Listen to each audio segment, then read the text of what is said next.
Look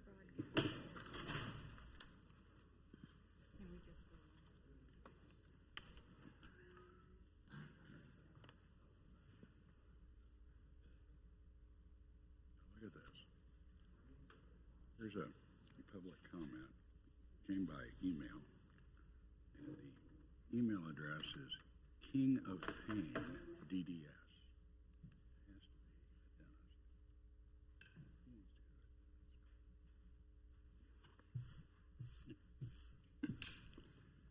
dentist?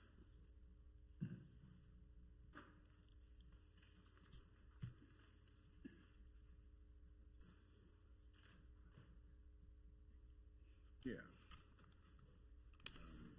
There's probably no real hard evidence.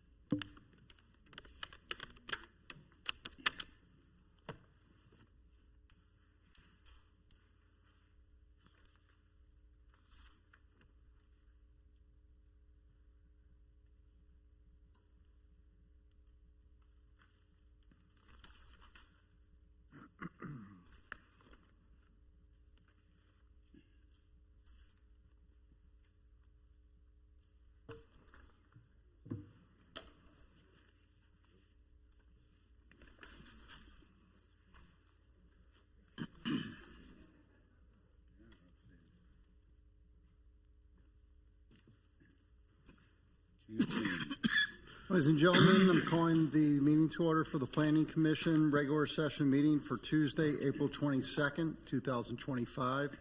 Secretary, please call the roll.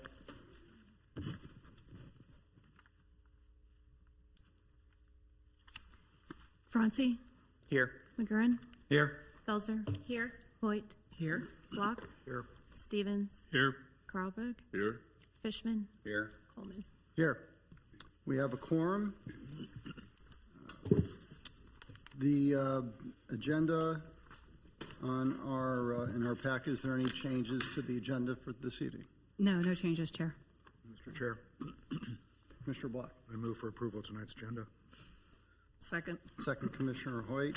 All in favor of approving the agenda this evening, please signify by saying aye. Aye. Opposed, nay. Agenda is approved unanimously. That brings us up to two sets of minutes. One for the March 11th, 2025 work session. Are there any changes or revisions to this set of minutes? Mr. Chair, Commissioner Block? I move for approval of the minutes from the March 11th, 2025 Planning Commission work session. Thank you, Commissioner Block. Is there a second? Second. Second, Commissioner Hoyt. All in favor of approving the minutes for work session for Tuesday, March 11, 2025, please signify by saying aye. Aye. Opposed, nay. Meeting minutes. That was March 11th. I think you said the 25th. Oh, did I? I'm sorry. I meant March 11th, 2025. Up next is the second set of minutes for Tuesday, March 25th. Are there any additions or revisions to this set of minutes? Mr. Chairman, Mr. Fishman. I have a question and a comment. Okay. The question is, are the minutes as reported, particularly with respect to this last meeting that we're discussing now, are the minutes supposed to be verbatim, or are they paraphrased? I believe they are paraphrased, but I will ask for staff to comment on that. They're paraphrased. They're not verbatim. Okay. Well, then that leads me to my comment, and that is that I was considerably involved in the discussion concerning this particular matter, and I remember saying some things that did not get incorporated into the minutes. Particularly, I did make mention of the fact that I had high respect for the applicant and his attorney, and that the issue presented was very, very difficult for me, and that appears nowhere in the minutes, and I think it ought to be reflected. Okay. Would you like to offer Well, I don't remember verbatim what I said. And, you know, without having the tape, I would not know that. But I do want the minutes to reflect that I did mention those comments, and that and I would like to have that reflected in the minutes. Staff, is there any way to add that? We can go back and pull the tape and listen to it, and try to find where you made those comments and insert them in for the final I final remember record. when you made the comments. It was right at the end.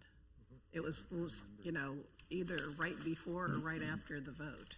I think it was when you were simply, It was toward the very end. it was very, yeah, it was, so it'd be easy to find those. Okay. Thank you.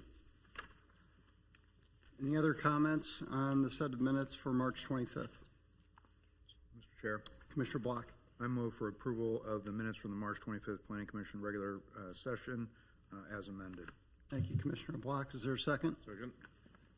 Commissioner Carlberg, all in favor of approving the minutes for March 25th, 2025, please signify by saying aye. Aye. Opposed, nay.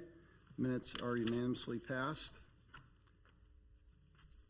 Brings us up to a case that is continued to May 27, 2025, case 3825, 103rd Street and State Line Road Animal Hospital. That will be continued to next month. Next up is the consent agenda. There are 3 cases on the consent agenda. Would any commissioners like to pull any of these cases for further discussion? Mr. Chairman, Commissioner Hoyt. I'd like to make a motion for approval of the consent agenda. Thank you, Commissioner Hoyt. Second. Second, Commissioner Franze. All in favor of approving the consent agenda, please signify by saying aye. Aye. Opposed, nay. Consent agenda is unanimously passed. That brings us up to new business. We have 2 cases under new business this evening. Case 3925 Cornerstone AFE Private Wealth will be the first one up. I believe Ms. Ewing, this is your case? Yes. Okay, please present. Thank you. Cameron Ewing, Planner 1. This is case 39-25. The applicant is requesting approval of a special use permit for a private club, preliminary plan, and final plan to renovate and repurpose the existing Gaslight Grill located at 5020 West 137th Street for a combined use of private wealth management offices and private club space for members. The subject site is located on Lot 9 of the Cornerstone development, generally south of 135th Street and east of Nall Avenue. On the site, there is an existing 1-story, 17,000 square foot building that was originally built in 2005. The applicant is proposing to repurpose this building for the use of private wealth management offices and private club space for members. At this time, the applicant is not proposing any changes to the building exterior.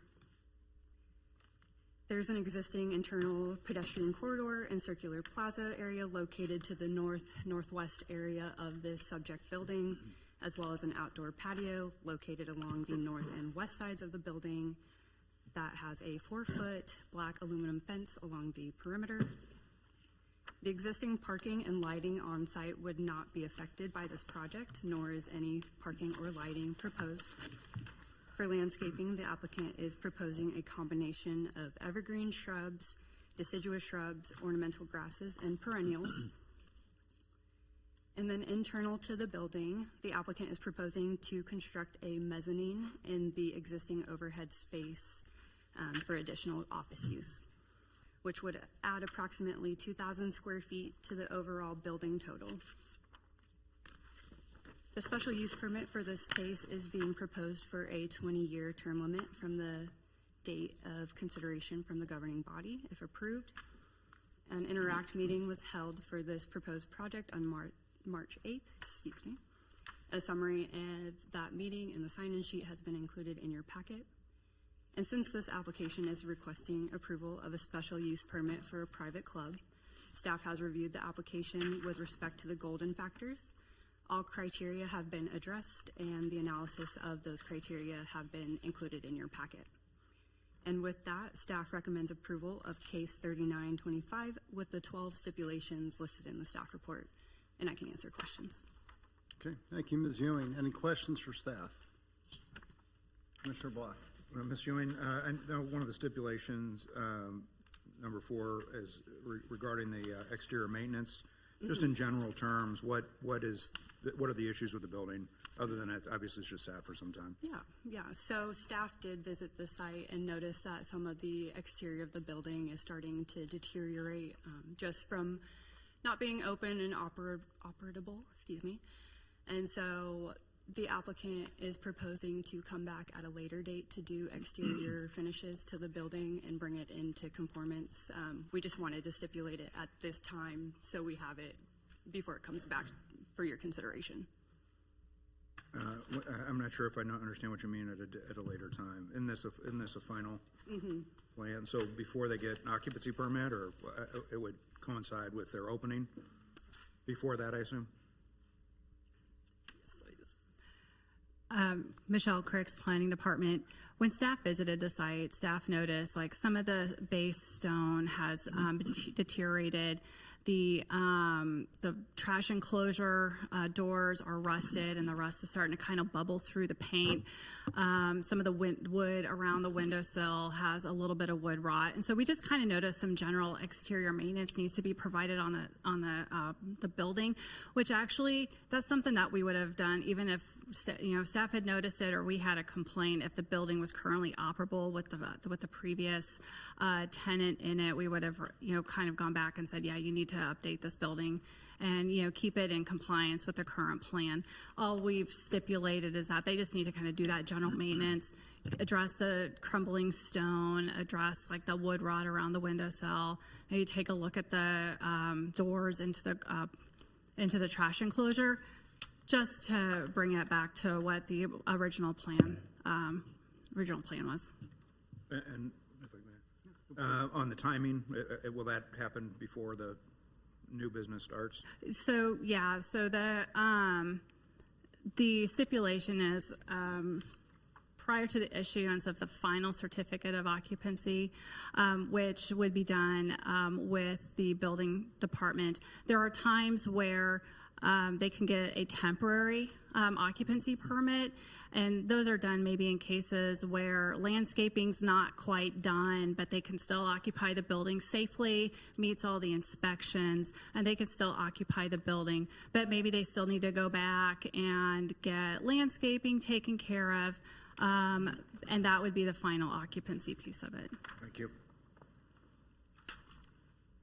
Any other questions for staff? Okay. Thank you, Ms. Ewing. Would like to invite the applicant to come forward at this time. Yes, I'm Paul Stotts, NSPJ Architects. We're at 9415 Nall Avenue. I think staff's done a good job kind of explaining what our goals and ambitions are with the space. I've got one of the owners here, Ryan Anderson. If you have any questions or comments, we'd be happy to field those. Okay. Any questions for the applicant? Commissioner Hoyt. I wonder if you could speak, and maybe the owner would be better to speak to the private club piece of this. Mm-hmm. Ryan, you want to field that? I had previously owned a business in Overland Park, which did home automation, smart home. And when I built that building, we built it out and kind of made it just a really open space that was super friendly, that had all the fun technology in it. And it was just a place that we found that the clients wanted to be and hang out.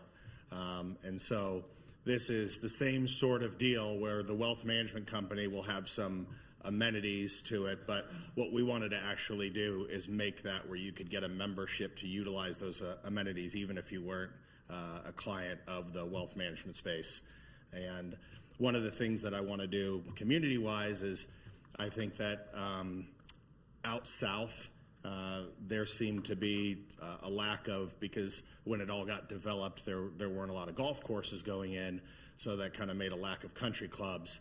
And I think that a lot of people now just go to bar and grill and restaurant, or they go to Starbucks and have a meeting. And so I wanted to provide a place where if you don't golf or you're not part of a country club, you've got a place to go have kind of, executive boardroom that you could utilize, or a cafe, or get a drink, or have a golf simulator, and then, some card rooms. There's going to be a room with just board games. So kind of a family-friendly space, where, my running joke is if you were going to add 10,000 square feet to your existing home just to kind of hang out with friends and have game night and do, couples night sort of things, this would be the perfect space for it.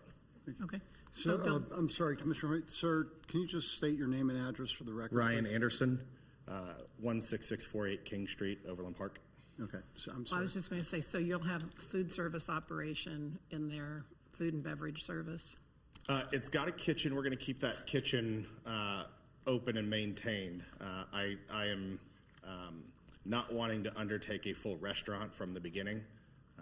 And so the initial plan will be kind of have either, private chefs come in and utilize that space, or kind of have it catered, but not trying to open a full bar and grill at this time. Okay, thank you. Commissioner Belzer. Question.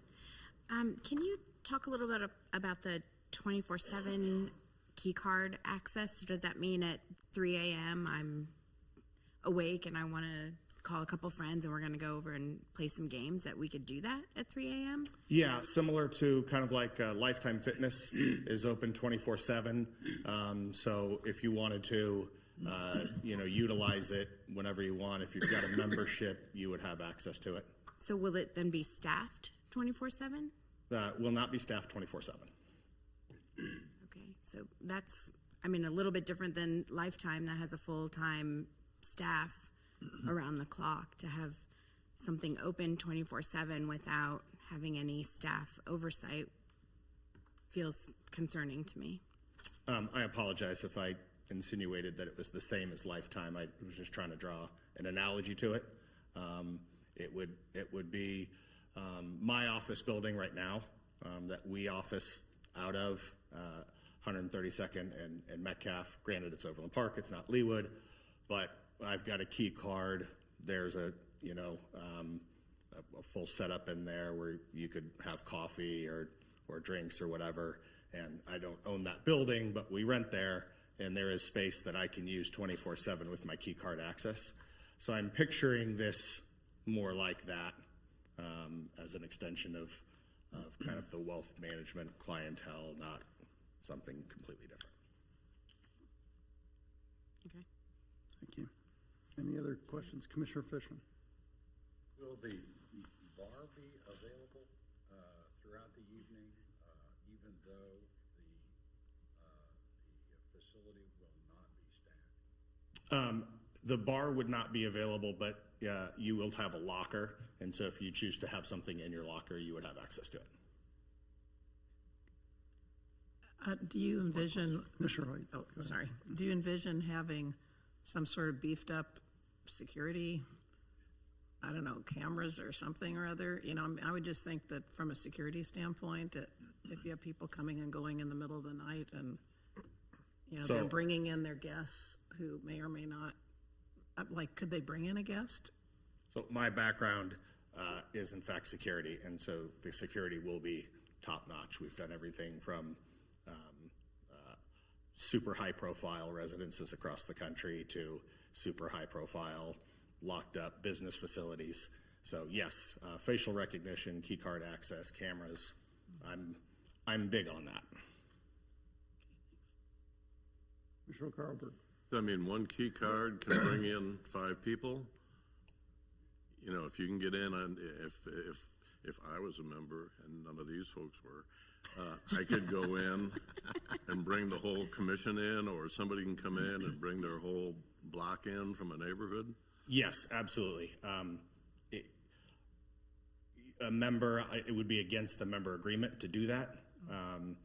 There's a guest limitation to that, but technically, yes, you could. You would violate your membership, and that would be your last trip, but yeah. Okay. Commissioner Fishman. Well, I'm just kind of curious about what is the private wealth element to this facility, in as much as you don't have to be a member of the private wealth aspect of this in order to get a membership? Two distinct businesses that will be in the building, the wealth management company and then the social club. There will be crossover with clients, so it's serving the same type of clientele.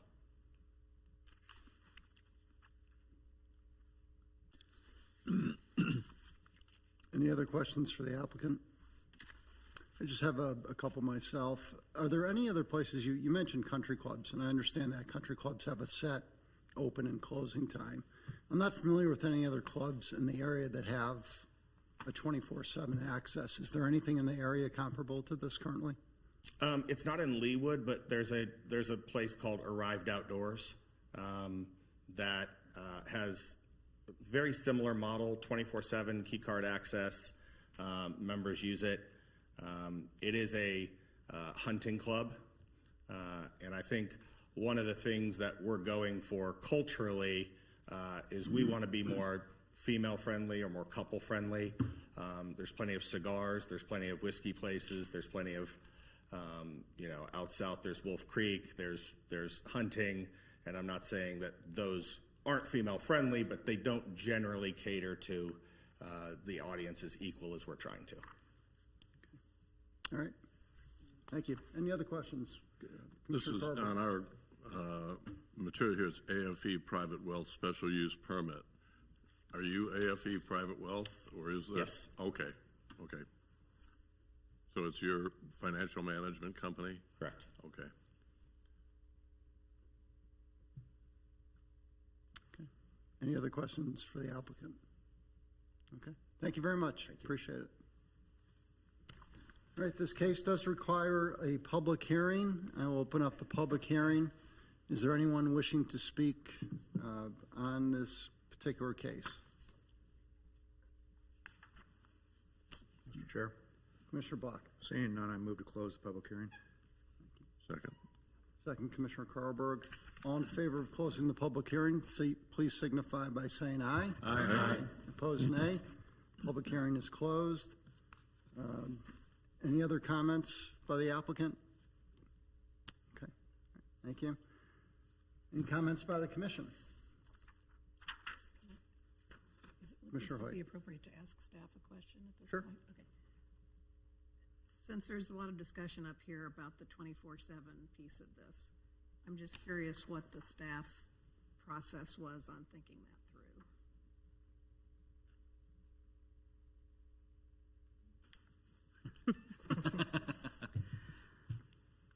Given that Julie can correct me if I'm wrong, but given that it's centrally located within a commercial development, and there's no residential directly next to the space, and the limited and high end clientele that the applicant intends to target, that we didn't particularly see this as becoming a 24-hour party place, I guess. I kind of saw it as more of, hey, it might be 10, 11 o'clock, and they're still maybe kind of just winding down the night, going by after work. To that end, that's kind of how it was more described by us. The key card access does limit it to just the general public, that those who are specifically their clients are the ones who specifically have access to the private club. So that in those cases is why staff didn't feel particularly concerned about the 24/7 access. I don't, Julie, if you wanted to expand on that, or if I kind of hit it on the head. Yeah, Michelle's correct. It is in a commercial area. The development ordinance doesn't specifically address hours of operation for businesses or offices. It's not set up to be an event rental space or, a bar and grill for the general public. So, the applicant's correct. Any of us who work in an office, we're going to have 24-hour access to our office and, come in and work or, host a client or something. So again, like Michelle said, we kind of thought through all of those things with being in a commercial area.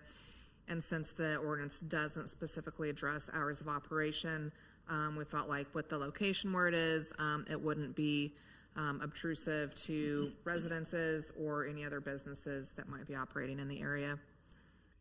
And I know the comment was made that you couldn't bring in a whole bunch of people because the membership agreement limits. And maybe the applicant said, how many does it limit your guest crew to be on a walk-in basis? I guess I would ask the applicant. Yeah, can you come back up to the, thank you. So the membership would limit you to 4 people total. Okay. And is there an age restriction? Like, are you limiting the age of people who can come in and out of this, or There's not an 21 and over, or? There's not an age restriction. So the code of conduct for members addresses if you were to bring in, one of your kids, you're responsible for any of the damage that they would cause. If you were to bring in a guest, you're responsible for any of the damage that you would cause. If you think about it, it's just kind of an extension of your home. If you were to have guests over at your home, it would be the same expectations. You would not want your guests to destroy your home. You would not want you would allow kids in your home, and it would be on you to keep them from destroying things. So it's set up where, rather than a neighborhood, if someone wanted to go till 3 a.m., rather than it going in a neighborhood, it would be a commercial space, which isn't bothering anyone. But again, the membership kind of prevents that from getting too large. Okay, thank you. And I might just suggest too, should the Planning Commission forward a recommendation of this item tonight, staff can reach out to our police department prior to this going to the governing body and just see if they have any comments or suggestions or concerns from a security standpoint. So Commissioner that Block. would be added as a stipulation then? Is that what you're suggesting happen? Or you're just saying you would voluntarily I'm just saying that we'll decide reach to out do to the police department prior to this going to the governing body and add any of those comments or concerns into the staff report at that time, should the Planning Commission forward a recommendation. Sounds good. Thank you. Commissioner Block. For staff, as a private club, do the liquor license and food handling, is that governed by the health department, or I don't know who handles that normally, but is this subject to that, or is this exempt from all that? This is Marcy Knight in legal. Typically, if it's not for sale, you don't need any license from the ABC or anything like that. So if it's just members bringing their own, it wouldn't be required a permit. And the food would be, sounds like the same. A caterer would have to have a caterer license in the city if they had brought a caterer in. Okay, and maybe I'd ask for a clarification maybe from the applicant then, because I was kind of under the impression there would be a bar of some sort and not just the lockers. The lockers were more the response to the after hours. So there'll be mixers provided, so non-alcoholic drinks provided. So if you bring your own and then you mix it with something, then there's a bar set up to do that. Understood. Thank you. I didn't understand that. Thank you. And the same with the food. Will they be caterers, or will you actually ultimately have your own staff of some sort to provide food? Same thing. Food licenses would be dependent on anybody that we would hire to come in and handle the event. I'll also draw address the law enforcement side of it. I'm a big proponent of law enforcement. Did the FBI Citizens Academy, liaison for the FBI, have done a lot of stuff with them, have close contacts in the Secret Service. We actually, because of my passion for law enforcement, have a whole challenge coin thing that we're doing that allows anybody from law enforcement to bring in their challenge coin and gain access. So that keeps a heavy law enforcement presence as well, knowing that they have easy access and don't actually need to have a membership key card to buzz in, but they have access as well. Thank you. Any other comments from the commission? Mr. Chairman? Commissioner McGurn. I recognize the concerns that have been addressed, and it sounds like you have a very unique and interesting plan. I would thank you for focusing on a building within Leawood that needs a new tenant, that needs new ownership, that needs to evolve and move on. It's a bit unique, obviously, what you're planning to do, but at the same time, it solves a problem that exists here. So, and it has for a long time. So thank you. Mr. Chair, I concur with Commissioner McGurran. I think those were some good comments. Thanks. Any additional comments? Okay, I'll entertain a motion. Mr. Chairman, Commissioner Hoyt. I make a motion for approval of case number PC 39-25, Cornerstone AFE Private Well Special Use Permit for Private Club. Second. Second, Commissioner McGurran. Any discussion on the motion? Okay, all in favor of approving this case, please signify by saying aye. Aye. Aye. Opposed, nay. Case unanimously passes and moves on to the governing body. Thank you very much, sir. Good luck.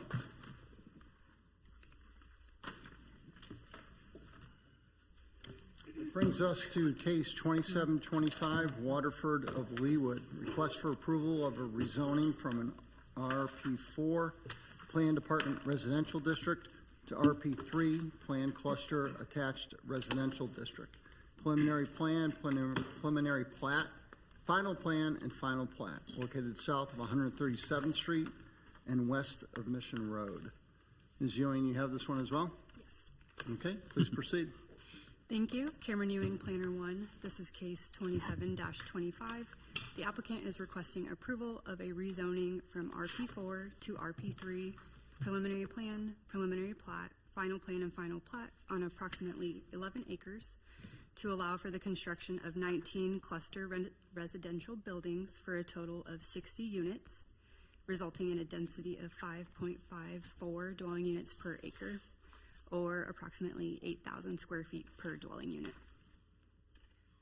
The subject site is located at the southwest corner of 137th Street and Mission Road. It is currently vacant and undeveloped. There is an existing underground storm water facility that was originally constructed for the Villaggio at Leawood development in 2006. This area encompasses nearly 1 acre of land on the western side of the property and is to remain as open space with no structures. This site also includes a 55 native vegetation preservation area along the south property line. This is to ensure a buffer between the proposed development and the residential properties to the south. Directly south of that native preservation area, a 10-foot utility easement would run concurrently, and that would set a 65-foot building setback from the common property line with Leawood Meadows. The applicant is proposing to construct a mix of 2-unit, 3-unit, and 4-unit buildings. That would be a total of 60 dwelling units, as well as a centrally located amenity space for residents. The amenity space would feature a community room, outdoor pool, and outdoor social area for residents. Entry into the subdivision would be through 2 separate entry points along 137th Street. There is no access proposed from Mission Road. 2 private roads are proposed to provide circulation throughout the development and shall be constructed to the city's public street standards. The proposed street and building orientation of the site would keep parking internal to the site and not visible from 137th or Mission Road. And for providing pedestrian circulation, the applicant is proposing 5-foot sidewalks throughout the development. These sidewalks along 137th Street and Mission Road already exist. For additional amenity space, private gathering spaces would be situated between various building clusters. These private gathering spaces would be sunken from the street grade and only accessible through the residential units. Each private gathering space would feature open green space area, a custom-built boulder fountain, and seating as well. The applicant has provided building elevations, which have been included in the final development plan. The proposed building clusters meet the 40-foot height requirement of the RP3 zoning district, with the tallest building measuring 35 feet 5 inches in height. Due to the grade change on the site, the residential buildings would be a single story with a walkout on the lower level. And for exterior building materials, the applicant is proposing a mix of cementous stucco, brick, cast stone, natural stone, hardy board, and standing seam metal roofing. The applicant is requesting deviations for a 22.5 front yard setback, a 20-foot side yard setback, and an interior property line setback of 0. Per section 16-3-9 of the LDO, deviations to required setbacks may be granted only when compensating open space on a 1-to-1 ratio is provided. The applicant has provided a deviation plan which shows the provided open space on site exceeds that 1-to-1 ratio. For parking, the RP3 zoning district requires 2 parking spaces per unit, which are to be totally enclosed. That minimum requirement has been met. However, the applicant is also proposing additional surface parking for visitors. On-street parking would not be allowed besides the 5 on-street spaces to the east of the common amenity space. For signage, the applicant is proposing 2 monument signs, one located at each entrance into the development. The face of the proposed monument sign would be approximately 125 square feet in size. The applicant has also included a final landscape plan for the overall development and proposes a combination of overstory trees, evergreen trees, ornamental, deciduous shrubs, evergreen shrubs, and more as well. The perimeter interior landscaping requirements for this site have been met. The applicant is proposing various lighting elements throughout the site. The submitted photometric plan meets the maximum 0.5-foot candle requirement at the property line. An interact meeting for the proposed project was held on March 11th. A summary and meeting sign-in sheet have been placed on the dais, actually. And since this application is requesting approval of a rezoning from the RP4 district to the RP3 district, staff has reviewed the application with respect to the golden factors. All criteria have been addressed and the analysis has been included in your report. The applicant shall be responsible for a park impact fee and South Leawood transportation fee prior to recording of the final plat. The breakdown of those fees have been included in your report. And then for staff comments, there are 2 staff comments. The first relates to the addition of berms and or walls at the end of drive aisles to ensure screening from adjacent properties. This is referencing stipulation 6, specifically adding walls or berms at the end of those drive aisles to shield headlights from that residential to the south. The other comment relates to the parking north of building 6. It currently encroaches into that front yard setback and needs to be relocated outside of the setback and also screened. That would be stipulation number 7. And there actually is a memo on the dais in reference to that stipulation number 7. Staff is recommending that that stipulation be reworded for clarity, so that is there as well. And then staff did receive 1 public comment after the agenda was posted and published online. That has also been included on the dais for you, and it has been included on the online agenda. And with that, staff recommends approval of case 2725 with the 39 stipulations listed in the report. And I can answer questions. Thank you, Ms. Ewing. Just to clarify, I know Cameron mentioned this, but there were 3 separate pieces of paper on our dais. One with the revised stipulations, one the email from the homeowner, and another with the interact meeting. Just want to make sure that everyone has those in front of them. Okay. With that, I'll open up questions to staff. Does anyone have questions for staff this time? Commissioner Black. Sure. Cameron, with regard to the interim fire marshal's memo, that was dated the 7th of April. Has anything happened since then on that? So the applicant does have that memo, and they will be in communication with the fire marshal. At this point, nothing else has changed. So I guess I asked because if this is a final plan, and those seem kind of major to me, but tell me if I'm not seeing that as, if it's inaccurate, but, you know, to adjust the street width from 20 to 26 and, you know, move these fire hydrants, and, I mean, could that potentially make this project change more than 5%, or what the criteria is that it would have to go back to a, you know, I guess help me understand why, you know, those haven't been resolved, or how, and maybe it's a better question for the applicant as to how they're going to address it, but it seems kind of major to me. So the location of the fire hydrants will be determined later on in the process. We don't have to decide that at this current time. The fire marshal will be working with them to address that. With the memo, actually, I believe street widths were addressed with the previous fire marshal, and there were no comments at the time. And the interim fire marshal has added comments. However, I believe there was some sort of miscommunication.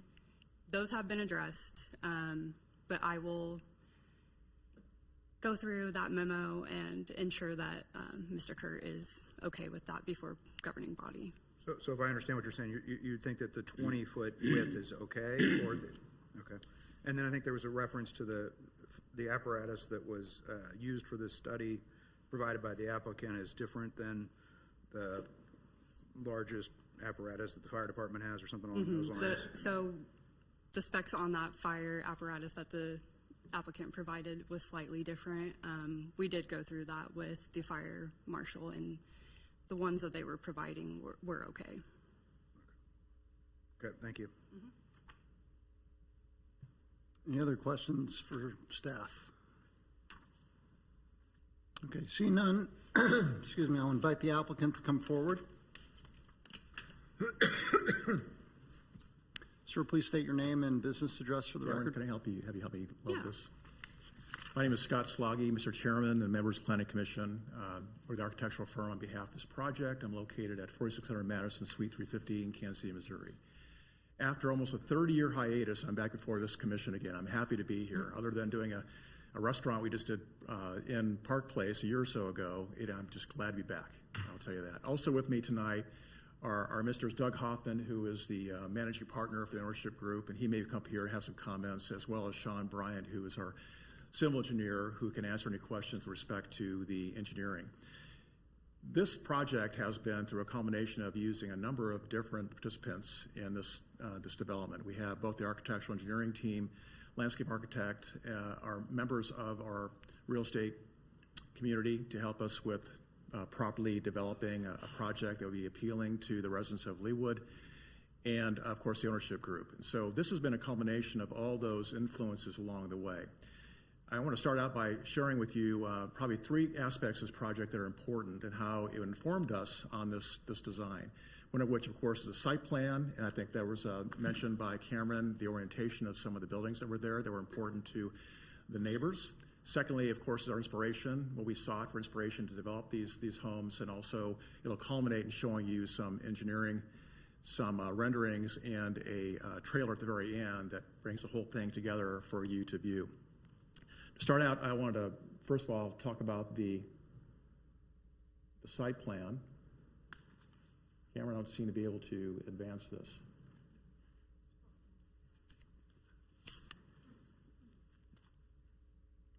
Does that work? Just, of course, like that.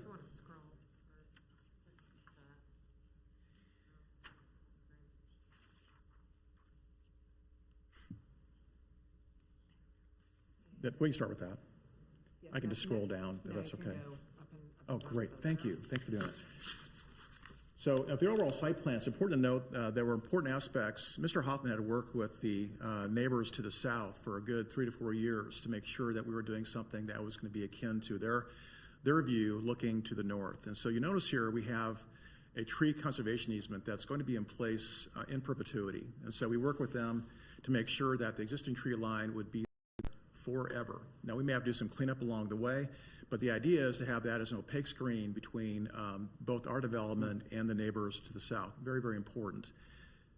Secondly, we made sure that the orientation of the homes, as mentioned in Cameron's report, were turned mostly facing to the east-west opposed to north-south. That mitigated the amount of impact visually for those homes, again, from the appearance looking from south to north. Further, as mentioned, and you'll see here in our renderings, we provide ample screening at the ends of those roadways, those 20-foot wide roadways, by the way, working with staff and with the fire department to make sure that during the night, when cars are pulling in there, that their headlights would be properly screened from view, and they would not be able to penetrate through that screening, not only our screening, but also the tree conservation easement that's in place in perpetuity. The other thing that's important to note is that we attempted to also create opportunities for social interaction. So there are, you'll see here some private gathering spaces that are located as, say, mini neighborhoods that would encourage social interaction amidst the neighbors who were there. And those will be comprised of fire pits, water features, and of course the aforementioned pool house that's in the center of the development. And you'll see here as we blow up, two things are important. One, the screening that will be in place for the trees, as well as the screening elements that are at the end of each one of those drive lanes, as well as the locations for these interactive social spaces that will be open to the residents that are backyards. In fact, these units all have walkouts. So you would have finished basements with walkouts that would have direct access to these public gathering places for the neighbors. And that, again, culminates by having a centralized location for the pool house. Again, it's big enough to where we can have a number of events there, activities, gathering spaces for the neighbors, as well as a pool and cabanas, which you'll see here in some of the renderings we produced. What's important also here is a site section. We work with the staff as well as with the neighbors to see exactly what the impact might be looking to the west as a site section. And you see here that the white box that's to the left is just a placeholder for where a house would be located on that south neighborhood, and where it is in proximity to the first set of homes that again are turned to the side with the trees that are in there in between. So we feel as though we've done a proper job in giving enough distance between our homes and the neighbors to the south to pay them the respect they deserve. When it comes to precedent images, we sought inspiration in a couple of things, especially speaking Mr. Stevens, knowing that he is an architect, and I had a good fortune of working with him some 30 years ago. We looked at, first off, the Tudor Revival homes that are pervasive in Kansas City that were built in the 20s, 30s, and 40s, many of which were located in J.C. Nichols developments throughout, as well as looking for the kind of scale and detail you'd find in the English cottages and French cottages that dot the rural bucolic landscape of Europe. We wanted to have that kind of cottage-type theme for these units to give them a scale that we thought was appropriate for the homeowners who will be here, who we know will be they'll have much discretion, by the way, as to what they're going to purchase. And that begins to inform us as to what the architectural details might be for the building. As mentioned in the report by staff, it's going to be a rich tapestry of stone masonry, brick masonry, the use of metal roofs as accents, the use of stucco and other details that provide, I think, a lot of color and detail for these units. So when it came to the exterior materials palette, we worked very closely with staff to make sure that we were curating every aspect that's designed for the exterior. It's also notable that this is going to be something that is akin to what's in the interior. So working with the interior staff, it's important that we had a consistency and a harmony that would be carried through both exterior and interior, because throughout this development, we have actually workable outdoor patios that are big enough to have furniture out there. And so it becomes an extension of the interior. So we make sure that we're being careful as to how the architecture is carried from the outside to the inside. That's even down to having window boxes that you'd have below windows to plant flowers. Now, typical elevations you'll see here, as mentioned in the report, we have 4 or 4.5 different unit types. and they have their own details, their own plan, their own scale, but it provides, we think, kind of a rich tapestry. So amidst these 2 and 3 and 4-plexes, each building may have a unique character to it, or even each unit that homeowners can embrace as being their own. So when it came to the renderings, this is an image that looks directly to the southwest. And you'll see how these cluster together and relate to each other. And one thing that was important to us, working with staff, is to be able to capture as much green space as possible, so that the use of impervious material by way of sidewalks and some of these gathering spaces, we wanted them to be as minimal as possible so we can actually embrace how much green space is there and also have an opportunity for some landscaping.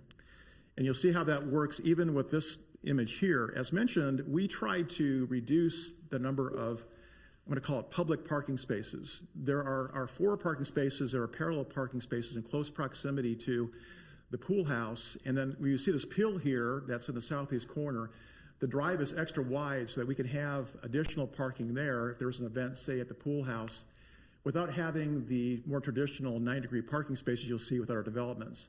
It gives it more of a neighborly scale, we think. It also embraces the amount of green space we want to have in the development. And you'll see here, this is a view looking directly to the south. You see the neighbors off in the distance. And the fact that each one of these units have the walkouts as well as the upper decks, which are actually flowing out from living room spaces and can be easily screened in for 3-season use. A view, again, looking, I would say, due east, and the collector road that comes through the development, which is, by the way, 26 feet wide, which is notable, Mr. Block, when you're asking about the fire department's requirements. One of the views of going into the development that is at the westerly side of the entrance coming up 137th Street and the monument sign that is there, the use of landscaping to provide beauty and enhancement. You'll notice here that these units have bay windows, wraparound porches, the aforementioned decks that provides, I think, opportunity for social interaction amidst the neighbors. Here you have a wraparound porch. We have bay windows that allow natural light to harvest into the garages, and the use of materials that will be consistent throughout the palette, as well as opportunity for personalized landscaping that would be at the front entrances of these units. Again, we would take proper care in how we detail the buildings so that they're kind of a modern transitional design as opposed to being traditional or too modern. It's a way in which we can address, we think, discerning home buyers want to see as a newer product, but using traditional details as a way to inform us. Again, this is one of the units that has the end cap with a wraparound porch and a bay window that may have a built-in seating area in front of that. This is the pool house. So again, the pool house will allow for interaction for the neighbors, be somewhat limited to their use and their guests, with, of course, the proper screening and fencing that be surrounding it. Here is a view inside the pool house. As mentioned, we have cabanas, some opportunity for a grill. You see there in the far south side, some lounge chairs, and something we think is really going to be attractive and used quite frequently by the residents who are here. Another view at, I think, the hard corner of the entrance on the east side, and an overall view of the development, again, that you saw in our original perspective. Now, Cameron, can you help me with loading up this trailer?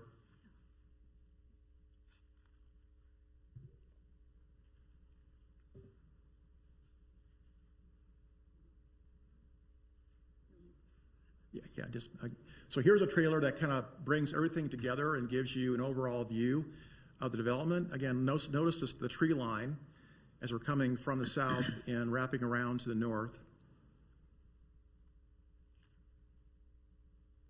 and honoring the neighbors to the south.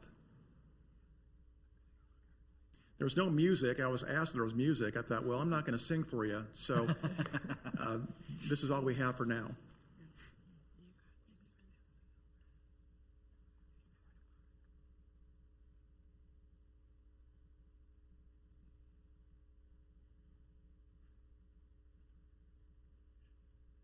The hope is that all these units have equal weight within the development. So regardless where you may be, you're proximate to the pool house, to your neighbors, hoping for social interaction.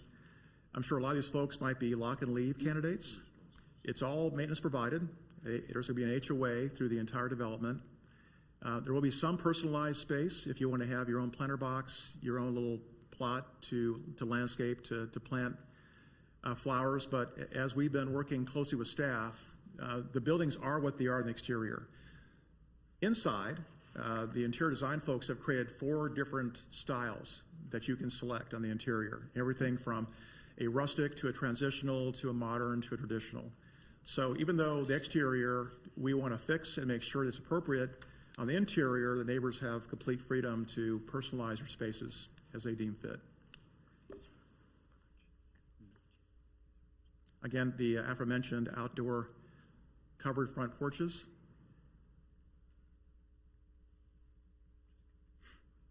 And there you have it. And no singing. So with that, I will leave it to you. And unless, Doug, you'd like to make some comments?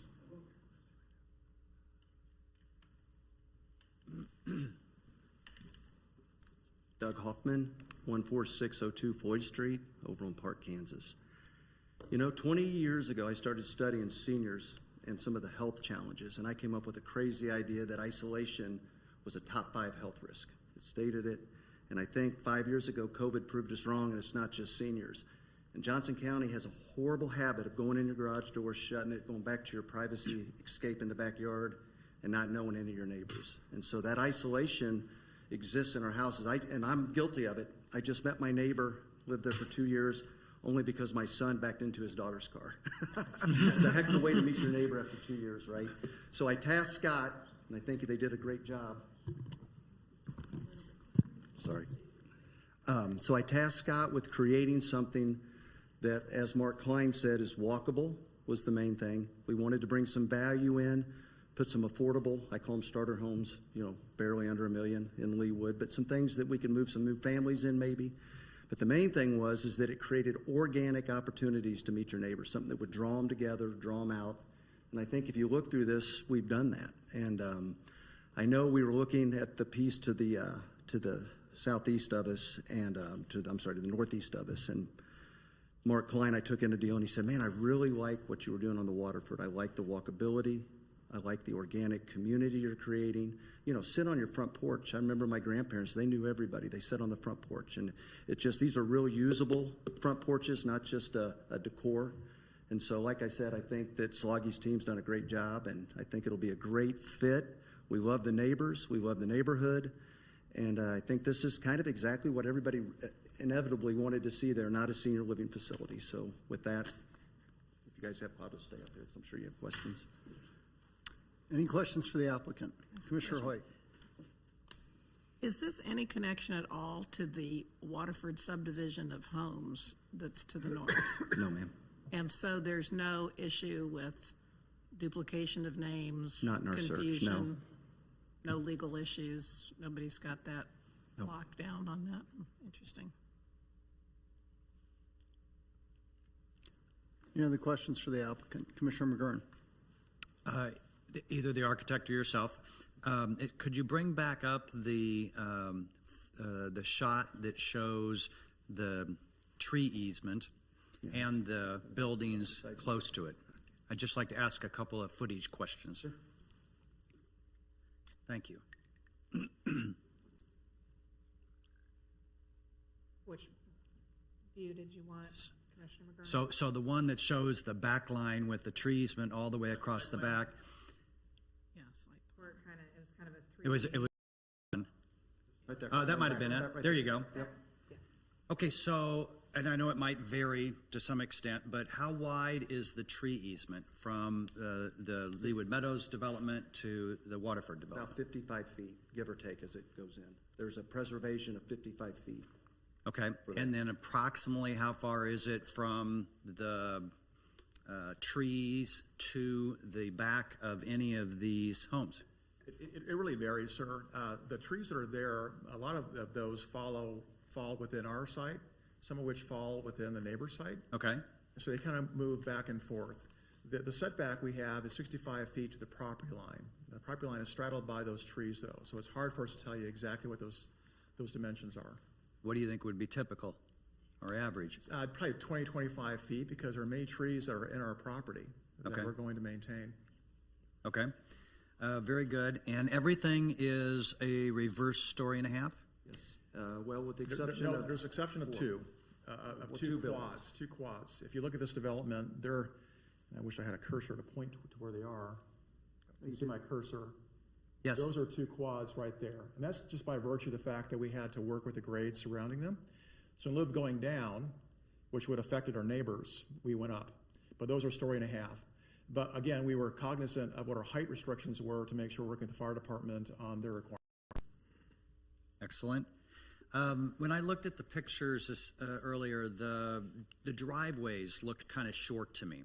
Is it possible for a car to pull into the driveway and still someone walking on the sidewalk not having to walk around the back of the car? Great question. Those drive lanes are 20 feet minimum in depth, which will allow for cars to park there as well as having a sidewalk behind them.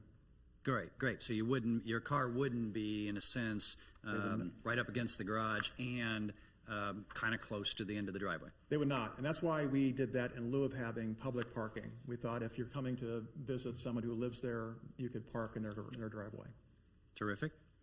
I read in the Interact conversations that it was 900,000 and up is what you're anticipating? 929 to $1,040,000. $1,040,000. 40. Okay. Thank you. And that would be 2,500 square foot to 29. And everything's for sale, nothing for rent? Nothing for rent. Just a bunch of Airbnbs, if that's okay. Don't even joke about that. I might not call it the right thing, but on the far western portion of the property where it narrows to the water retention facility from the previous development, is that part of your land or part of? It's ours. It's yours. Yeah. Okay. Well, half of it. You go right to the half, and then we split with Grata. Okay. And I read where there was going to be gravel added, and the people that asked the question about the mosquitoes felt like that would be resolved potentially because the water wouldn't be retained in there anymore. Right.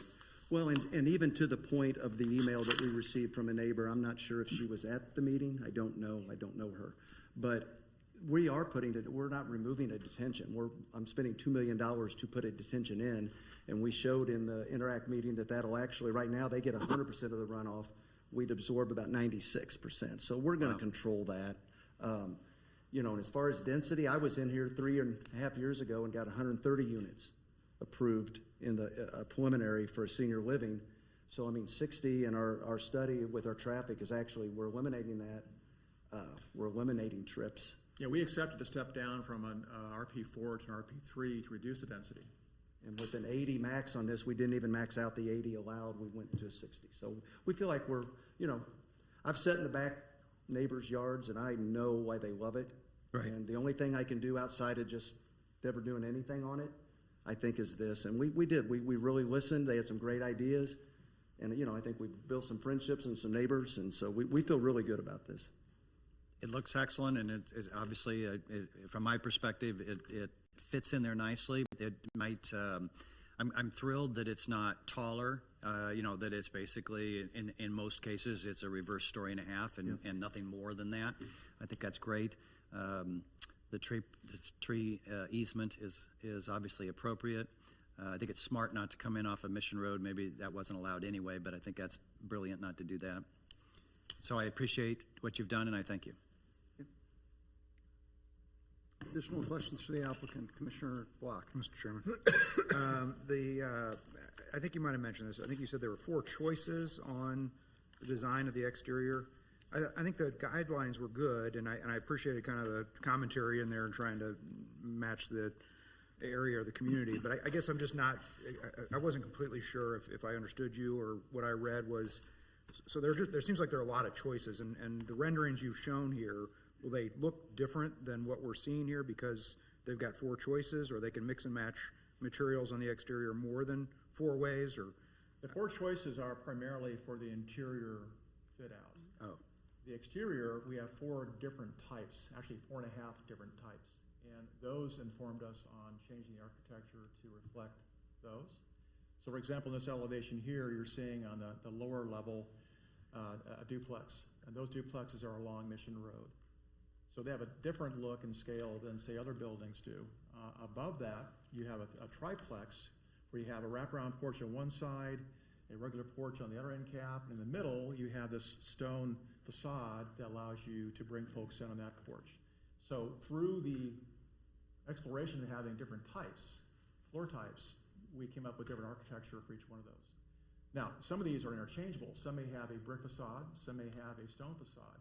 All chimneys that we show would be stone. So that becomes a detail we carry all the way through. But we also have different end cap designs, whether it's a wraparound porch or something else. And that allows us to have some freedom in our detailing. But, so the elevations will look like this, though. And I guess maybe I'm confusing myself, because I think that I'm used to a material board, and for something that's being built by the developer, I guess the design guidelines are, maybe that's existed in the past, and I just don't remember it, but it just, the detail is great, but it just, I was unsure if it was kind of an a la carte, or, if you could choose, but you're gonna build all of them. We're going to build all of them? The We're going to control the exterior. The way we wrote the HOA is they will have no discretion on the outside. We'll control that. It's what the staff wanted. They wanted to see what it looked like. One of the biggest challenges is to make this all look uniformed, but yet give each unit kind of a separate look. It was a big challenge, and we spent 3 months on it. And I don't know that you see a lot of the in and outs and the difference, because it all looks real white, right? But you get the stone and the brick and some of the hardy board and some of the, the bead board up on the soffit, and it really starts to stand out, so that everybody's unit, although blends, looks different, if that makes sense. I couldn't give them the ability to match, because you've got a triplex and one guy wants to do, and then it's a mess. And the only option would be if they want to screen in their upper deck. And with these community gathering areas, I know you had a cross-section of those, but looking at the aerial, it looks like, in color, it looks like there's grass around them. I mean, or will there be walkways, or people are going through the grass to get to them, or? Yep, that's what we're doing. We don't want sidewalks to go there. We've met our ADA compliance with the public walks. These are private spaces. We don't want to have public sidewalks going to them. I want them to embrace that as being their own. And also it helped us with the green space. I didn't want to put a sidewalk down every one of those. We've got enough asphalt in there. And then lastly, my question that would, to staff about the fire marshal's memo. I mean, do you feel like you've complied, or is there something else to be done? You called out the 26-foot street. I'm flabbergasted by that comment, because we work with fire department very closely early on in this process. And when we did this development, the roads, the major road that courses through the development, that's 26 feet. That was a dictate by the fire department. And we were afforded the 20-foot drive lanes for the private drives into those different enclaves. So we met the letter of their requirements, including the height of the roofs, to make sure that we have a ladder that could get up there. So we thought we did everything we're supposed to do when it came to that. Okay. I mean, and maybe it was the previous fire marshal, but we would typically see these kind of closed out, basically, and for it to go on 2 weeks and not kind of see, and again, it might be just a product of the interim fire marshal and not the previous, but they seem open-ended still from what's in our packet, and that's why I'm asking. Well, and your question about the apparatus, the larger apparatus is if you've got, I think, what was it, 30 feet? So we're not tall enough to do the larger apparatus. So that was the answer to the. So my last question. With the fire hydrants, is there going to? There was a comment about as they're shown today. Is that going to be hard to comply with?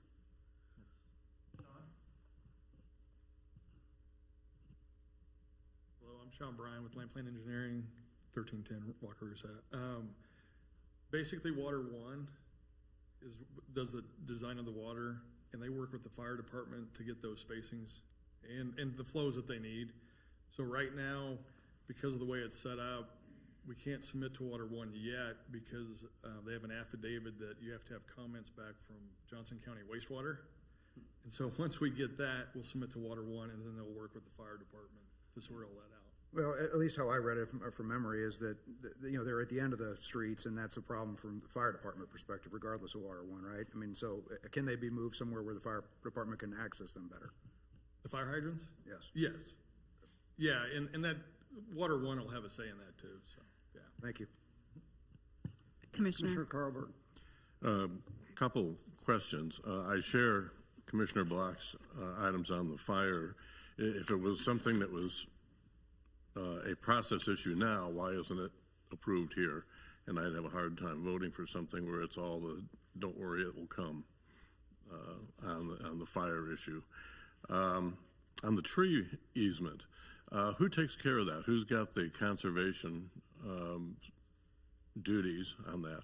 Who takes care of it now? I mean, I don't know that. It's not taken care of. I found a grocery cart in it the other day, just walking back through there, so I don't know what the answer is to that. So there's no plan for that? I don't have a plan for it. It's a preservation. I mean, on the parts that we own, and we've had discussions with each neighbor, and each neighbor had a different answer. Some wanted us to clean the underbrush, clean it out, so you could almost walk through it. Others wanted to leave it so it became more of a shield. Who owns and that a view, land? a screen. Yeah, So there's some voluntary honeysuckle down there that creates a really nice screen at the base of the trees. And the question might be, how much do we try to clean things out that's going to block the view? Sorry. When we talked to some of the neighbors, there was some honeysuckle that was volunteering itself along the tree line. Some of these trees are deciduous in nature, so they have, a tall canopy. So the honeysuckle was helpful in providing additional screening at the base. Whether we need to clean that or not would be a question that we would probably pose working with staff, because I think the idea was to make an opaque screening element along there. Yeah, I asked who owns In the terms of who land. takes care of it, I mean, we would take care of, I presume, our side of the tree line, but our duties beyond that, I don't know. That'd be something we could prescribe, I guess. So you own part of the land that the trees are on? Okay. That is correct. Yeah. That's what I asked. Okay. And finally, we had one email that had a variety of issues on there, but one that I just feel it feels like it's necessary to bring up because it deals with the safety issue. Is this person had mentioned traffic and made an assumption versus a fact, because there's no numbers, of a large increase in accidents at 137th and Mission and Roe. That's nice to hear, but there's no numbers that we hear. I would ask, as this goes forward, if our planning department may just talk with the police department and say, any validity to this, or is this just all anecdotal and somebody's opinion? Yeah, we can check with PD and see if there's been an increase. And I only ask that because if somebody brought it up, it just ought to be mentioned since it is a public safety item. Well, and to that point, I've done 6 traffic studies on that corner, and starting with my senior living and worked with Public Works, and this is a very minimal trip, and we're making an $80,000 deposit for our 1/4 in case a light is determined to be needed there. So and it may be depending on what's done on the other 2 corners. But in the interim, they prescribed to us where our curb cut should be on the easterly side, so there was enough stacking coming out to the intersection. So that was given to us by traffic. Thank you, Mr. Chairman. Thank you, Commissioner Carlberg. Commissioner Fishman. Just a couple of things for clarification. I understand you to say that your average area of these units is 2,900 square feet? No. Okay, I'm sorry, I misunderstood. No, that's okay. How big are they? They range from 2,500 to 2,900. From 25 to 29? Yes. Okay. Okay, we'll call it average of 27 then. There you go. But, it's still pretty good size. Yeah, they are. Yeah. My impression is that, this is a well thought out, very attractive, livable project. And I also wanted to make mention of, I'd like to thank your architect for a really nice visual presentation. It really makes it easier to see what is intended. And we don't often see it like this, and I personally appreciate it. One other thing before I quit, and that is I'm still a little bit unclear about the maintenance of this conservation easement. As I understand it, part of the trees are owned by the people that back up to the easement, and part of the trees are owned by you. And so when you gave a conservation easement, it only obviously was an easement that was given by you. You didn't have control over the remainder of the trees. So presumably, somebody that backs up to the trees from the homes could chop down the trees, isn't that right? That I don't know. I know I can't. No. Obviously, you gave a conservation easement, but your neighbors didn't do that. So if some neighbor is not as interested in how it looks as you are, who's going to pick up the trash and who's going to trim who's going to replace the dead trees? Who's going to trim when the limbs fall down during the winter?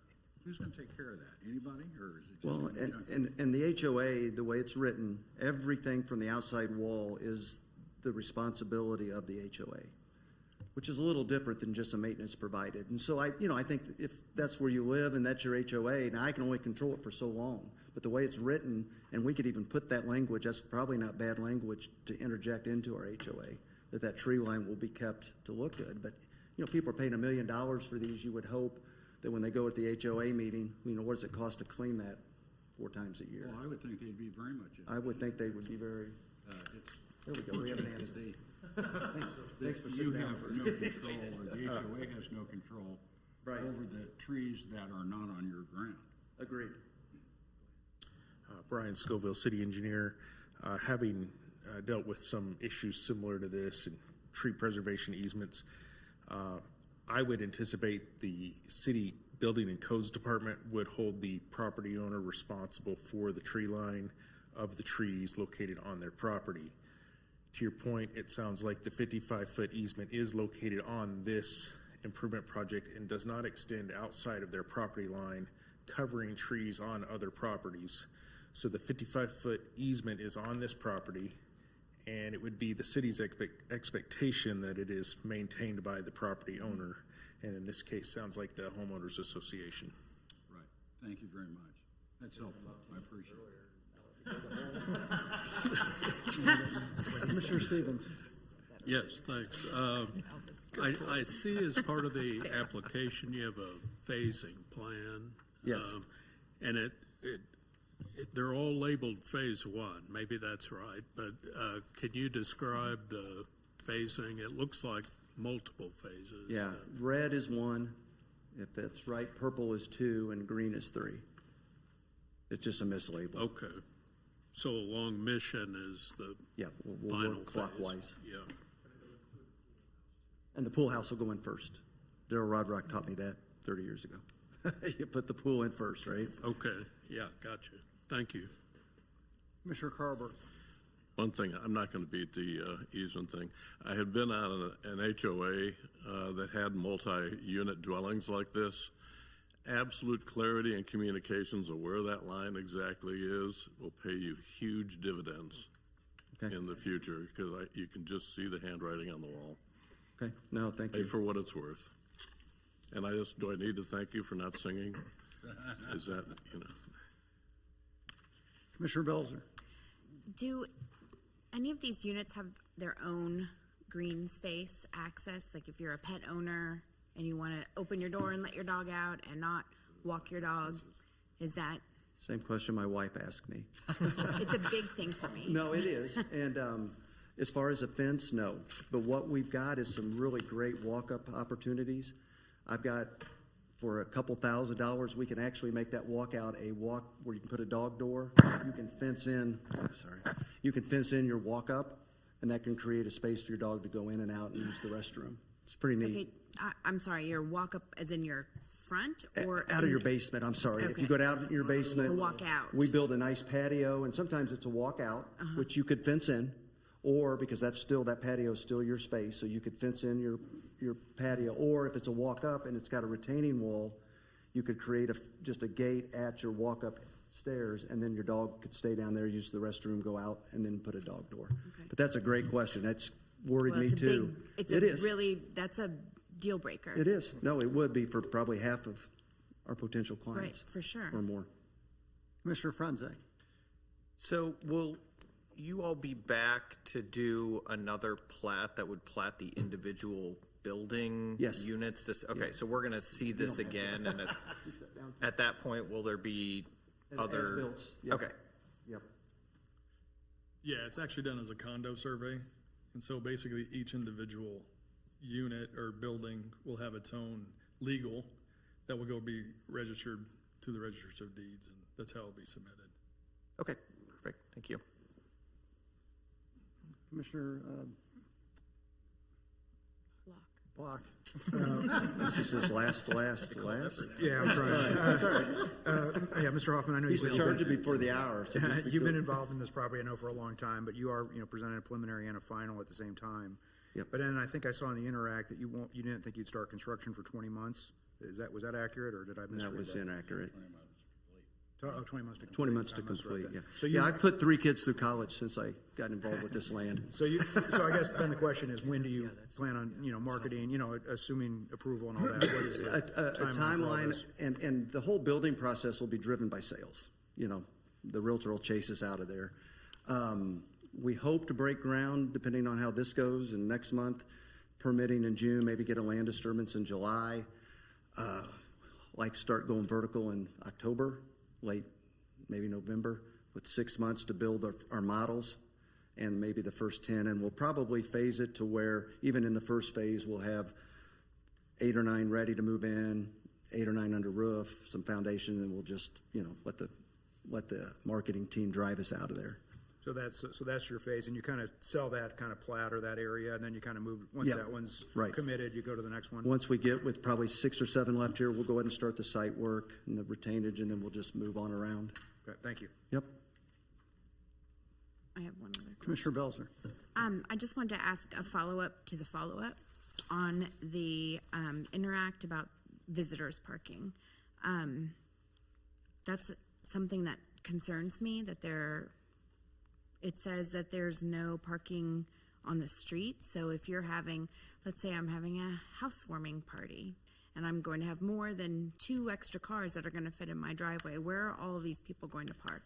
If you look at this image here, Ms. Belzer, you'll see that there are some cars already shown that are parallel parking spaces that are in close proximity to the pool house. There are 4 there. Then around this pill, as I mentioned earlier, the drive is extra wide there, which could probably accommodate as many as 10 to 12 cars around that pill that's proximate with a walking area over to the pool house.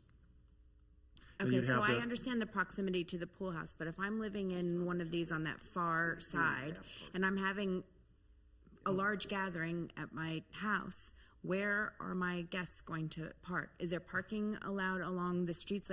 So right here adjacent to the pool house is the back of that fourplex. Can people park along that street? Well, the drive lane is 26 feet wide. I presume that you could, if you wanted to. We're just not encouraging it. Well, we're not going to be there.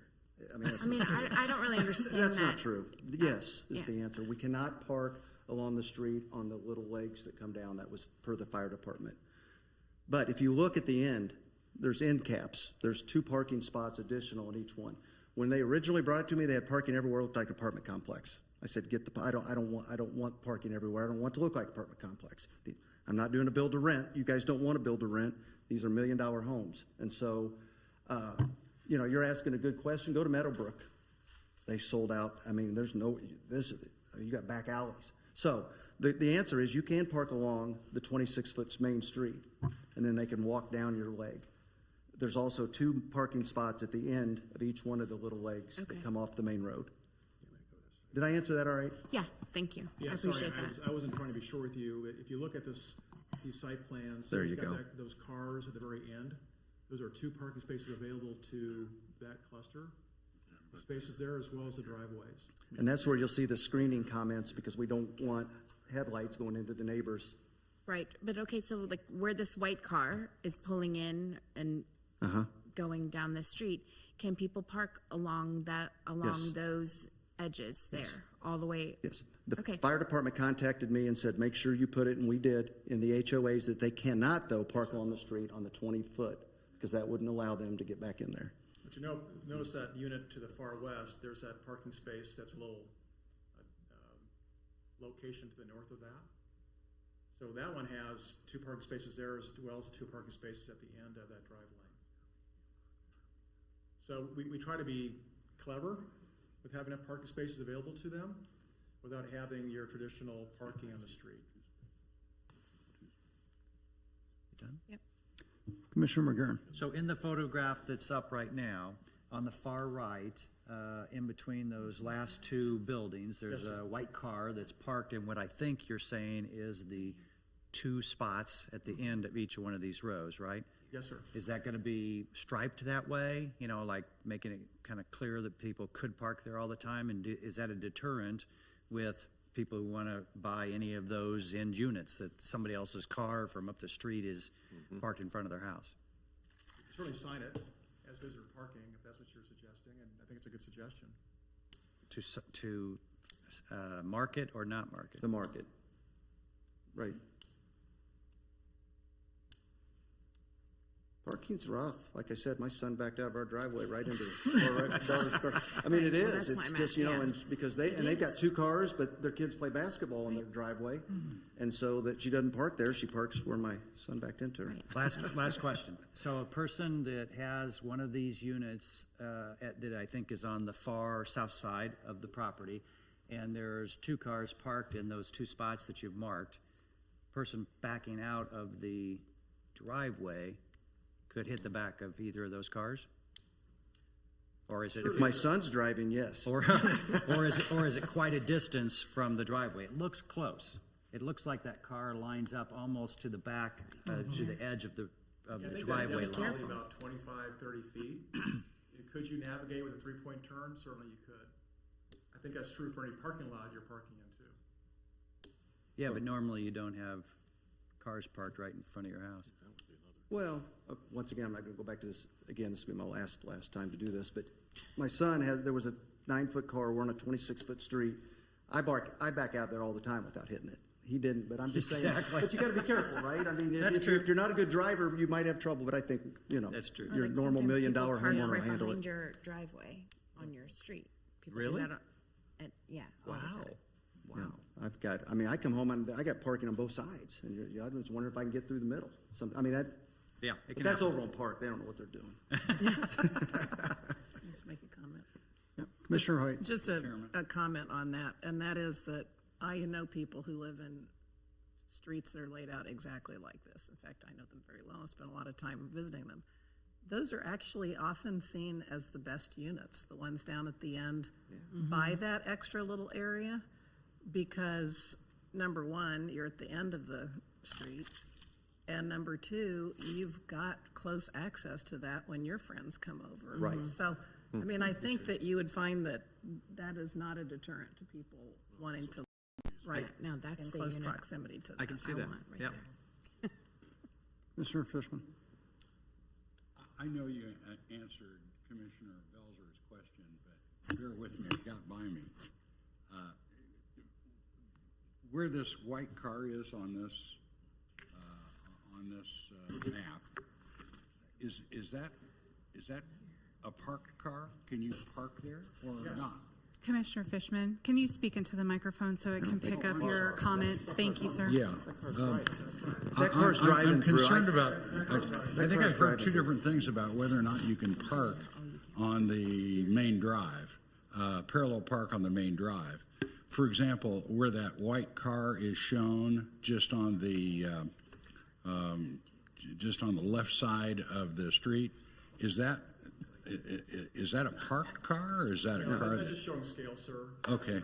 No, he's dry. He's not all the way over. It's hard to see on. All right. Again, and I hate to belabor this, but can you park on that street, or can you not Yes, park on that you street? can park on that street. You can park on that street. Yes. Okay. Thank you. Cannot park on the legs per the fire department and our HOA.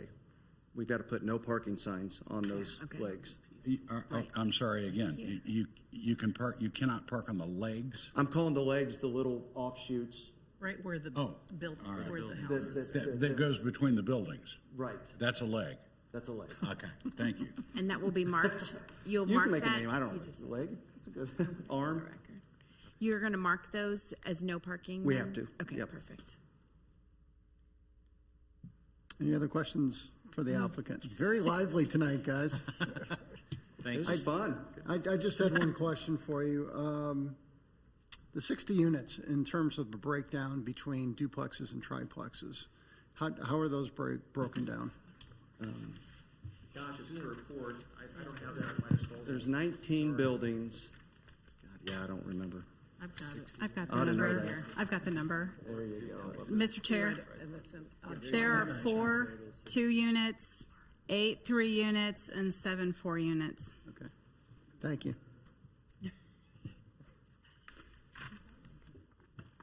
Any other questions? Okay. Thank you very much for your time, gentlemen, answering all of our questions.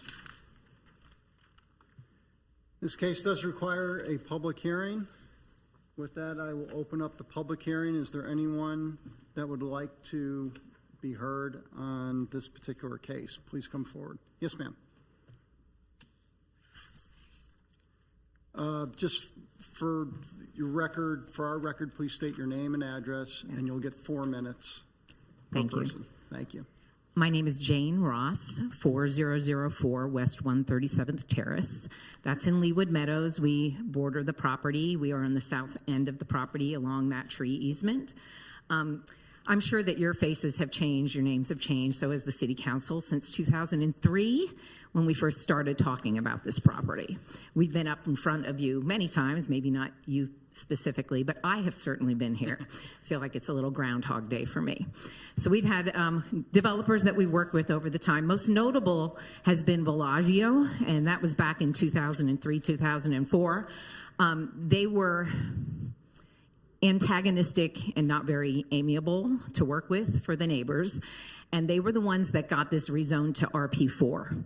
And because we were not very happy with the way they were dealing with us, our HOA hired a lawyer. And the lawyer came up before you and the City Council, and there were stipulations that were given at that time relative to changing the zoning to RP4. 2 of the most notable things are the 75-foot setback and the existing tree line preservation. Those are the things that I'm really here to talk to you about and to keep in mind.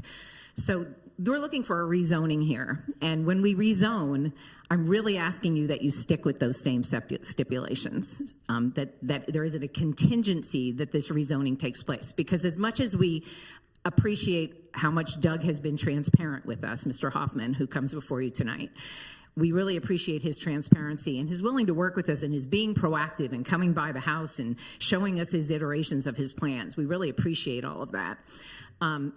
We don't know that for sure this is going to happen. And I'll tell you that because I've been at this since 2003. I don't know if this is going to happen. This is going to be about the 5th time that we're coming up here. Something could happen and a new developer could be before you. And if they are, they might be pushing the limits of RP3 zoning, and we want to stay with the stipulation that was given 23 years ago, 75-foot setback, and preserving the tree line. I understand that this development is asking for 65 feet. The neighbors have talked, all of us that border, and we have talked to Doug, and we are okay with 65 feet because this is 1 to 1.5 stories. Okay, that's a big thing. Because he has set the building sideways that they're not butting up directly to us, and because he has given us that screening at the end to avoid the headlights. That's why we're agreeing 65 feet will give up that 10 feet. What I don't want to see happen is that we lose Doug and we're back to square one and now we're not protected on the zoning anymore. So although, Michelle, I really appreciate you putting 65 feet into your recommendation, we would still like you to consider putting 75 feet in with the exception for this particular plan. If possible. Just throwing that out there for your consideration, please. We appreciate that.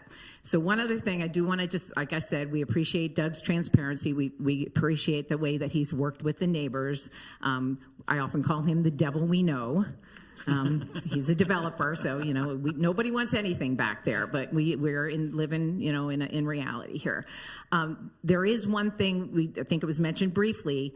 There is no sidewalk behind that tree line between his development and our homes, and the neighbors prefer that. The neighbors have asked that there be no sidewalk. We would prefer not to have foot traffic back there, so that's another thing I'd like you to consider for this as well. So.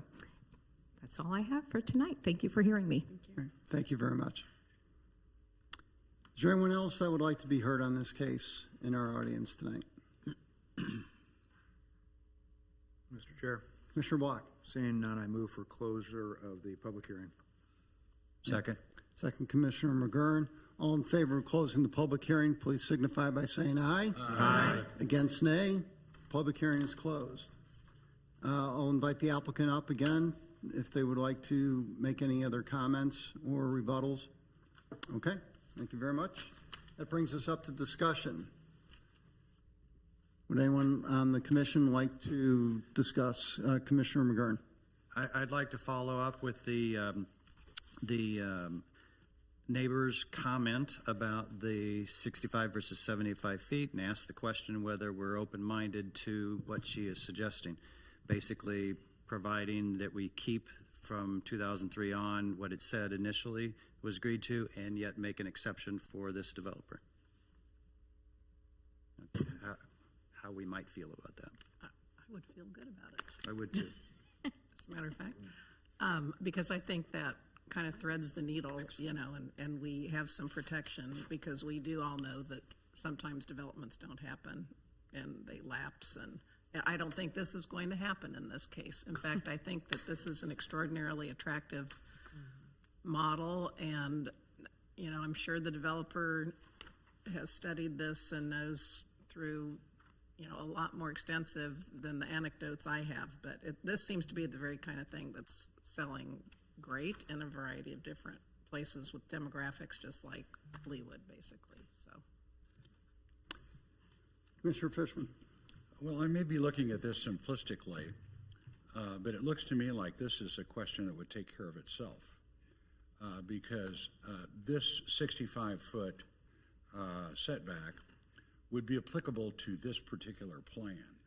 And if another plan were proposed, then the planners would negotiate with the new applicant and consider whether or not to offer the 65 or the 70-foot setback, and that would be a new matter to be considered in connection with a new plan to be submitted. So I don't know that it's necessary for us to stipulate that 65 feet is okay for this plan and this plan only, because the 65 feet would not apply to a new plan. Am I right or wrong about that? Commissioner Fishman is correct that it's stipulation 8 when you look in your packet, and so that would be tied to this particular final development plan. As Commissioner Fishman explained it, so that's correct. It'd be applicable to this plan. I guess the only comment I would make is we've had enough go-rounds on things like this that once you have agreed to 65 feet, the next person who comes in applying to use the same land is likely to throw that up in our face and make a very big legal challenge that, well, you know, this is arbitrary because you have already agreed that 65 feet is okay. And I get it completely that we are the ones who are in control of this because it comes through tied to a specific plan. But I also know the endless, you know, circular arguments that we've seen in the past 10 years that I've been on the commission, where developers specifically use a previously approved plan to indicate that we are being capricious in denying them the same thing that we allowed the last people. Especially under the scenario that, like you pointed out, that the next developer shows up and has a 3-story building that backs right up to your property and you know, it doesn't have all of the benefits that have been provided this time. No. If I can add, you were going to say something? Yeah, I was just going to say, I mean, I think that's the point of our discretion, though, is that if we agree to 65 here and now have on the record from several folks that part of the agreement is because these are 1.5 story, we just point back to this record. And if someone else comes and wants to put something up that's taller, we'd say you need a more of a setback. And I think either way, putting it somehow in the official record, that whether it's through, you know, 75 with a deviation that they can do 65, or whether it's 65 but only because blah blah blah, would be helpful anyway. It'd be better than not having it in, that's for sure. Agreed. Mr. Chair, can I say something? Yes. The plan as proposed has 65 feet. So if you approve the plan, it's 65 feet. If you approve the rezoning, which is part of it, then it's the setback in the LDO. So if this plan doesn't get built, but you approve the rezoning, it's whatever the setback is in the LDO. And right now for RP3 and RP4, it's 30 feet. So you can negotiate and staff can work with developers to come up with a different setback. And in this case, it sounds like 65 feet is agreeable. But if you rezone it, the setback's 30 feet. If you don't rezone it, the setback's 30 feet by the LDO standards, if that makes sense. Commissioner Black. Well, this has been a lot of discussion. I know Mr. Hoffman's been involved in this property for a long time, so I guess my hope is that this is successful and that he's able to pull this off, and we don't have to revisit this, in the future. But just a quick comment, though. I do, I've never met Mr. Hoffman. I guess he's been before us before. I don't remember. But I do appreciate, the neighbors' comments that, you've been working with them. I think that's refreshing. We've not seen that a lot in some other developments that have been before us, and I think, well, at the end, I guess no good negotiation doesn't, end in someone not liking the outcome or both sides not, they give a little, I guess is what I'm trying to say. And it sounds like that's happened. So for whatever it's worth, I do appreciate you working with them. Thank you, Commissioner Block. Any additional discussion? Okay, I would just like to make a couple comments. On this commission for years, we've been trying to get something like this, something that appeases both the people in Leawood that want to stay in Leawood. It also brings different housing models to us. And I think this meets a lot of different criteria. It brings duplexes, triplexes, fourplexes, with a total of 16 dwelling units that offers an area where I see this more for the retirees or seniors that don't want a big house anymore, want to stay in Leawood, want an attractive place to stay rather than starting families. I don't see starting families gravitating to this piece of property at all, but I'm very excited about it. I love the ownership component, and I think it is going to make a great addition to Leawood. I'm fine with the 65-foot setback as well. I don't think that we need to change that. I feel comfortable with this project. If we approve it and the city council approves it, that it's going to remain in place and this project's going to get done. If it doesn't, we'll come back and we'll redo it with something else. Any other comments? Okay, is there a motion? Mr. Chairman, Commissioner Hoyt. I move for approval of case 27-25, Waterford of Leawood, with the revised stipulation number 7 that was presented to us in the memo of April 22nd. Second. Second, Commissioner. By the way, I'm sorry. 2024 is listed here. It should be 2025. Oh, for the memo date? Yeah. Okay. Thank you. I'll get that corrected. I just saw that as I was listing off the date. Is that Commissioner Fishman that made the second? Yes. Okay. Any discussion on the motion? Okay. All in favor of approving case 2725, please signify by saying aye. Aye. Opposed, nay. The case is unanimously approved and sent to the governing body. Gentlemen, thank you very much for your time tonight. We appreciate it, and good luck with the city council. A couple of items that I want to bring up before we adjourn. Can we announce a consultant selection, or do you want to hold off on that? We can't officially announce it yet since we don't have a contract, but you can kind of let them know where we're at. Okay, not the names? We can't say names since we don't have a contract. I will say for everyone, the conclave did meet last week. And the smoke was white? The smoke was white. we did have a resounding, overwhelmingly majority recommendation for a consultant on the comp plan and LDO. That's all I can say at this time. On the record, yes. On the record. Two more things. Is there going to be a work session on May 13th? We will have a work session in May on the 13th, yes. Okay. I also just wanted to point out we had the National Planning Conference in Denver a couple weeks ago. Myself, Commissioner Stevens, and Ms. Hurley all attended. I just wanted to ask Commissioner Stevens, put him on the spot. It was his first one. If you had any feedback for the other commissioners on your experience. Well, yeah, it was a good experience for me because I'd never attended, and there was a good variety of sessions, including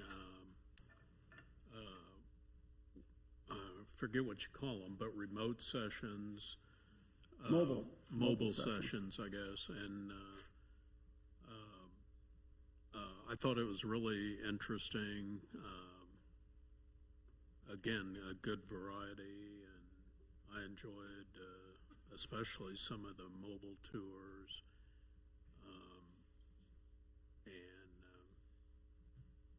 I don't know. Okay. Good company. There you of go. Other I commissioners. was waiting for that. Yeah. Ms. Hurley, I know this wasn't your first convention, so did you have any additional comments? Yeah, they're really informative. It's nice to keep up on planning trends that are going on around the country. The last few years, staff, we've talked amongst ourselves, those of us who've been, they tend to have a lot of sessions on housing. We're not the only community dealing with housing concerns and different, housing types that we're, considering. And so that seems to be a perennial point of discussion at the conferences. And so, again, there were a lot of topics on that. I personally enjoyed it. I had not spent any time in downtown Denver myself before. I've been up to the mountains, but not in downtown. So got to do a couple of walking tours and learn about the history of downtown. And so that was pretty neat to see. Okay.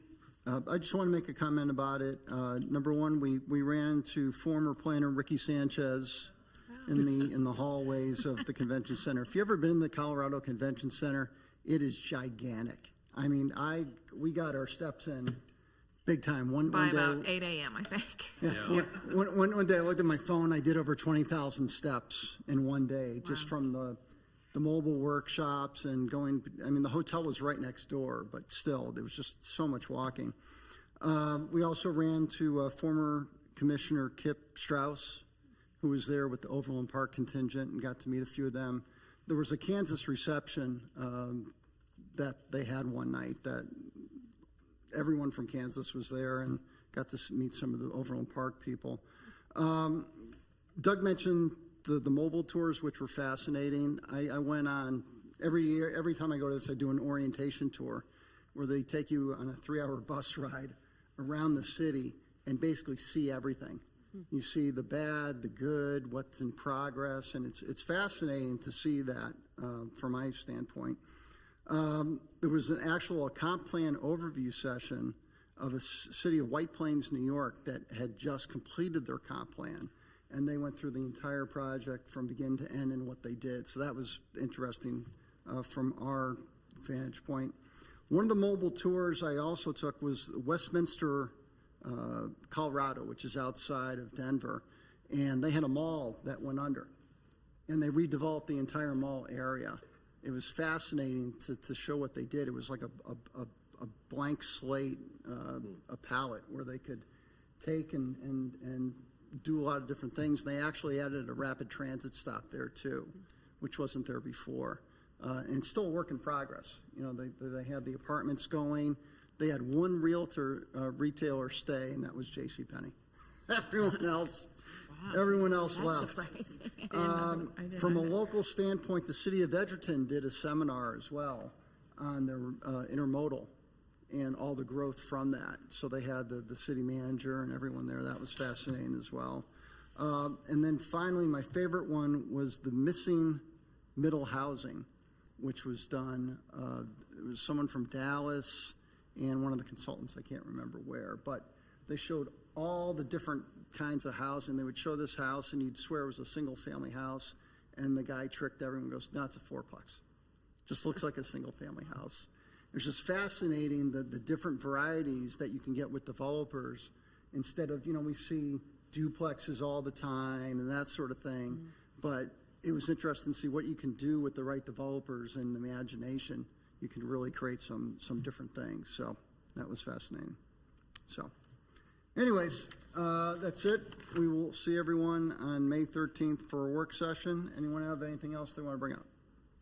Okay, we'll adjourn. See you next month. See you, Scott. Good deal.